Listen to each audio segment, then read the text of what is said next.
विविध प्रलंबित मागण्यांसाठी राज्यातील अंगणवाडी सेविका बेमुदत संपावर आहेत। मात्र सरकारकडून अद्यापही मागण्यांकडे दुर्लक्ष करण्यात येत असल्याने अंगणवाडी सेविकांनी राज्य सरकार विरोधात सांगली जिल्हाधिकारी कार्यालयासमोर कडक लक्ष्मी आंदोलन केलेलं आहे। सरकारला जाग आणण्यास अंगात कडक लक्ष्मी आणून रस्त्यावर त्या उतरल्या असल्याचं चित्र पाहायला मिळालं। महाराष्ट्र राज्य कृती समिती आणि महाराष्ट्र राज्य अंगणवाडी कर्मचारी संघ यांच्या वतीने 4 तारखेपासून आम्ही संपावर गेलेलो आहोत। अंगणवाडी सेविका मी सांगलीची शुभांगी अशोक कांबळे आम्ही सांगलीमध्ये विविध आंदोलनं केली, विविध रूपात सरकारपर्यंत आम्ही पोहोचण्याचा प्रयत्न केलेला आहे।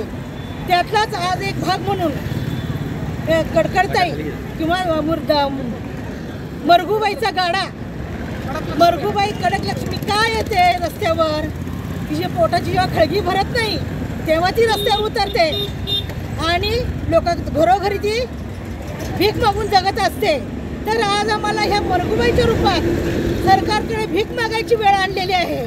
पण सरकारला मी ठासून सांगू इच्छिते की आम्ही भीक मागत नाही, तर ते आमच्या हक्काच्या मागण्या आहेत। ही आमच्या हक्काची मागणी, आम्हाला पेन्शन मिळाली पाहिजे, सेविकांना 26,000 पगार झाला पाहिजे, मदतनीस 22,000 झाला पाहिजे, पेन्शन बरोबर ग्रॅज्युटी मिळाली पाहिजे, आम्हाला वेतनात घेतलं पाहिजे। आम्ही सरकारी कर्मचारीची कामं करतो तर आम्हाला सरकारी कर्मचाऱ्याचा दर्जा मिळाला पाहिजे।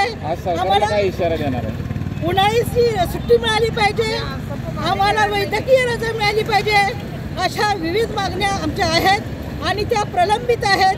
कित्येक वर्ष आम्ही 40 वर्ष हा लढा देत आहोत। अजूनही या गेंड्याच्या कातळ्याच्या सरकारचे डोळे उघडत नाही आहेत।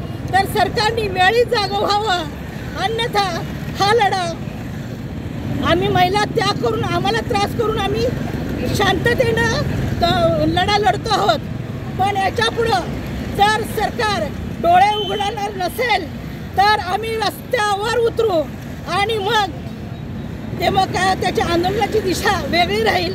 रस्ते अडवू, तुम्हाला सांगतो आम्ही त्यांची प्रेतयात्रा काढू आणि महिलांच्या केसाला हात लावत नाहीत, कात्री लावत नाहीत। आपल्या हिंदू धर्मामध्ये त्याला अशुभ मानलं जातं। पण आम्ही या सरकारच्या निषेधात महिला मुंडन करतील तेव्हा तर ह्या सरकारला जाग येणार आहे की नाही हे आम्ही पाहू। अन्यथा तरीसुद्धा सरकारने आपलाच ठेका जर ठेवला तर मतदानावर बहिष्कार असेल, निवडणुकीमध्ये त्यांची जागा त्यांना आम्ही दाखवू, हे सरकारने लक्षात घ्यावं।